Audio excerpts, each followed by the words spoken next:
Welcome to the Coppercast, presented by the Copper Country Intermediate School District. Our podcast examines how the CCISD is advancing learning for all. I'm your host, Dave Sim, Public Engagement Specialist, and coming up in today's episodes, we get spooky in honor of Halloween. We're discussing shareware with Steve Cass, Director of Instructional Technology from REMC. But first, we talk about the importance of organ donation with nursing aid students from the ISD CTE program. I'm here with Bryn Arco, Kira DeVoe, Lance Isaacson. And you guys are part of which class? Nursing. Juniors, seniors? Seniors, excellent. So one of the things that we're here to talk about is the HOSA Gift of Life Challenge, which is currently ongoing. What is the Gift of Life Challenge? It is pretty much like a challenge where throughout Michigan there's a bunch of schools and we're trying to get as many people as we can signed up to be organ donors. Why is being an organ donor important? Because it can save many lives. One of your organs could go to multiple people. What kind of organs can you donate or can be saved? Your kidney, lungs, eyes, heart, Liver. Mm-hmm. How do you know if you should be an organ donor? How would I know that it's right for me? Are there any restrictions? I don't think so. I think everybody can be. Yeah, you can be a minor and still donate, but your parent does have the right to provoke. If someone wants to be an organ donor, what do they need to do? Obviously now the challenge runs through November 3rd. If you want to help out and participate on your team, how do you even get started? Yeah, so we have a link, and the link will bring you right to the website, and it's already connected with our group. So then you just put in your information, and then you just press enter, and then you're an organ donor. Is there anything else you want to add about the value of being an organ donor? Not really, just that you yourself can save many lives.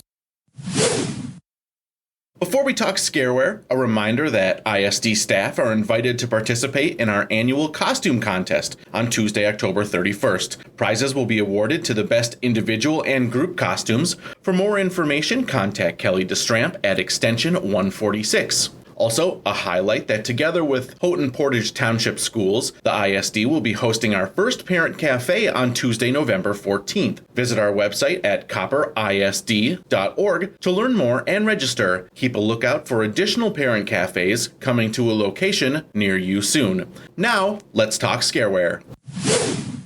I'm here with Steve Cass from REMC.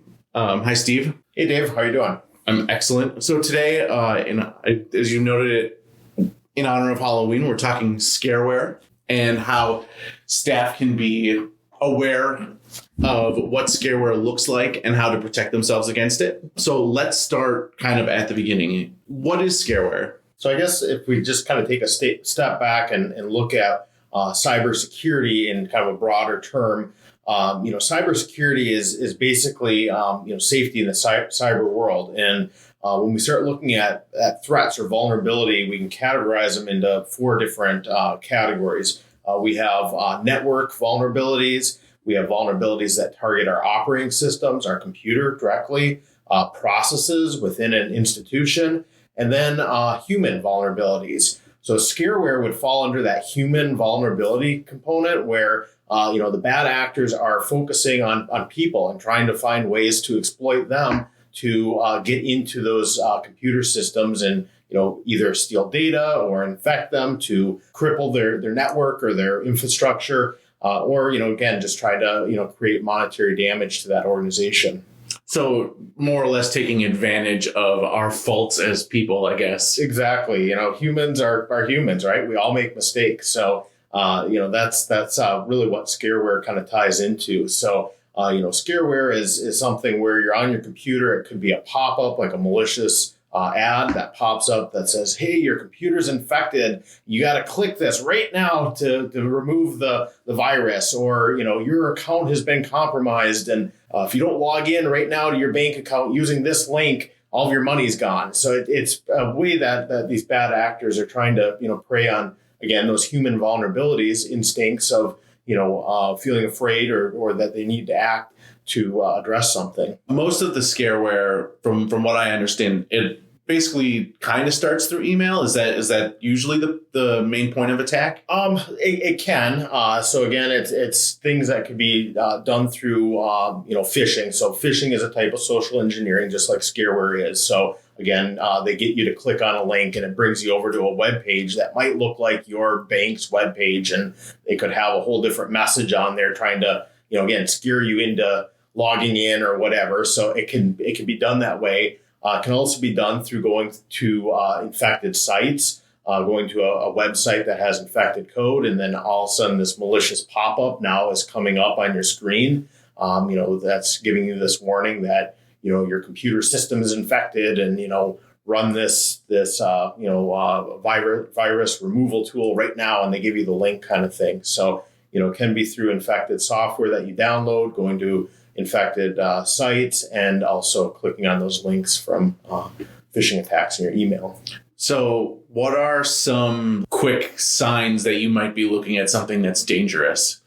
So we always tell people, whether it's, in your web browsing or in your email, be alert. You got to, take a moment just to think about what is being asked of you right now. And do you really need to go through that next step? So again, if someone's telling you that, you got to update your banking information, otherwise you're not going to get paid, tomorrow kind of thing. Does that really make sense? And do you need to click on that link to do that? So we always tell people to be alert, think about it. One of the other things that you can do, again, that really helps is enabling two-factor authentication for any of those important accounts. So like your Google account is a big one, having that protection on there. So if you do accidentally fall victim to that phishing or that scareware, tactic, and they're trying to capture your credentials, you have that second safeguard in there. So those would be some steps that we would encourage you to do. And then also, if you ever have questions, ask. We are here. REMC One is here. We have our help desk staff that are here from 7:30 to 5 Monday through Friday. You can pick up the phone, give them a call. We have a live chat feature. Things can be emailed. So if something's just not looking right, before you act, give us a call, reach out to us, and we're happy to look at that with you and help you navigate, that challenge. Let's say you made a mistake. You started to go down a phishing tube. How dangerous is it that you might have been exposed? I clicked on this email. I clicked on a poor link. How big of a red alert is it? It really depends on what that bad actor is trying to gain from you. So one of the things that we always tell people, when in doubt, just get your password changed. That could be that very first step. If you accidentally clicked on something and you weren't sure if you accidentally provided credentials, whatnot, go in, get your password changed right away. But again, reaching out to us sooner than later is a good idea, because we can often help that from spreading. So oftentimes when these types of threats happen in a school district specifically, many people are targeted, and the issue starts snowballing, because once one person is compromised or their account is compromised, often emails will get sent from that compromised account to the colleagues in the building, which again is one of those things that is preys on those user vulnerabilities. And people say, oh, that email came from Dave, just down the hall, I can open that, it's safe. Dave wants me to open that link, and yeah, he gave it to me. Yes, of course. So we always tell people again, call right away so that we can prevent the issue from snowballing and becoming worse. Outside of 2FA, is there anything else that they can do to help protect themselves? Is it having more complicated passwords? What else might someone think about? Yeah, I mean, there's a lot of different things that you can do to try to minimize your risk, and one of the things that we try to do, least privilege. So basically, what that means is the accounts you're using day to day should have the least amount of privilege available. So typically, most people can't install software on their computer because that account doesn't have that level of privilege. So that's going to help prevent issues of, again, you click on a link and it wants to install infected code or malware to the system.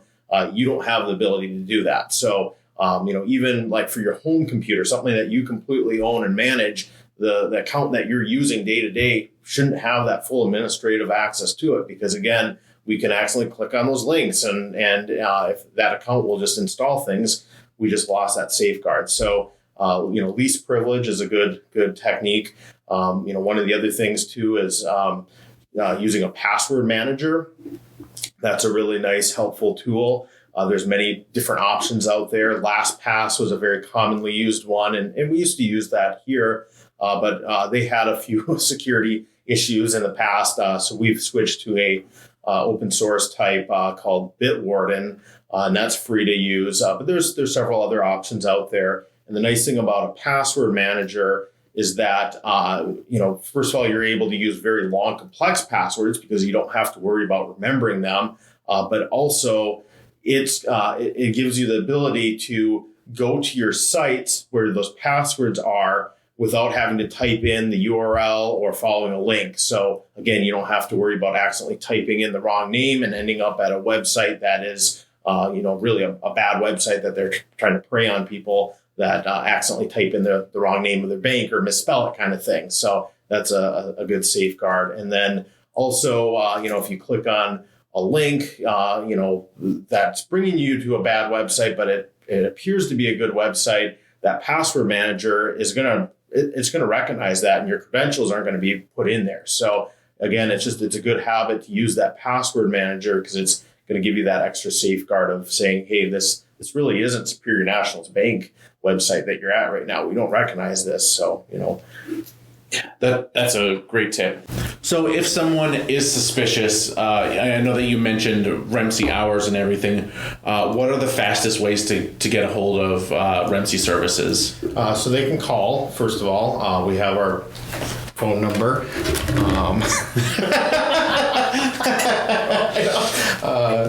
Let me pull it up here. Sorry. We have our office line that I always remember, but we have a 1-800 number that I never remember offhand because it's on those red tags on our computers. Well, that's good to know. So if you are ever in need of some services quickly, they are on the right tags on the bottom of the laptops usually, right? Correct, yeah. So every device has a red asset tag on it, and it's got a number associated with that device. But then below it, there is a phone number for REMC one, and then also our website that brings you to our support page. So support.remc1.net will bring you to that support page, and then from there you can either submit a ticket through the web interface, you can engage with a web chat where you'll have the opportunity to type with someone live, and they can help you with the request. It also has the phone number. You can call in and speak to someone.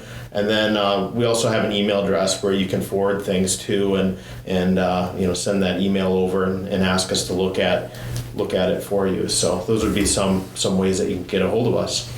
Excellent. And that number was? The 1-800 number is 1-866-214-0978. And you can also call us directly through our local number at 1-906-487-7624. Awesome. Well, thank you very much for your time, Steve. Yeah, thank you. That's it for this episode of the Coppercast. If you have information or a story for a future episode, we'd love to share it. Please send an email to dsim@copperisd.org. Until next time, thank you for listening and supporting A Love for Learning.